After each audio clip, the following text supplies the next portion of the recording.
Të paktën 27 vetë mbetën të vrarë dhe një oficer i lartë i policisë u plagos rënd në një përleshje në burgun më të madh në Sri Lanka, që filloi kur policia u sulmua nga të burgosurit, bën të ditur zyrtarët dhe forcat e policisë. Ushtria solli dhunën në kontroll para agimit dhe arriti të lirojë stafin e mbajtur peng në burgun Welikada në kryeqytetin Colombo, të e bëjnë të ditur në punësit e burgut dhe ata të ndërhyrjes ushtarake. 27 njerëz janë konfirmuar të vdekur, ka thënë në parlament ministri burgjeve Kasindrasi Kayadera.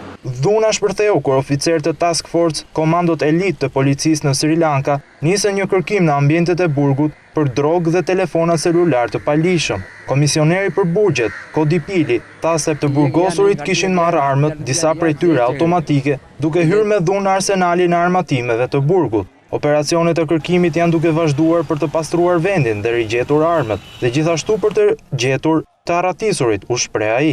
Burgu ka rreth 4500 të burgosur, duke përfshirë antarët e mposhtur të ish rebelëve të Tamil, të quajtur tigrat çlirimtar të Tamilit, lëvizje që luftoi një luftë të zgjatur të pavarësisë, duke i dhënë fund asaj në vitin 2009. Por zyrtarët thanë se ishte e paqartë se sa prej tyre mund të kishin qenë të përfshirë në këtë kryengritje.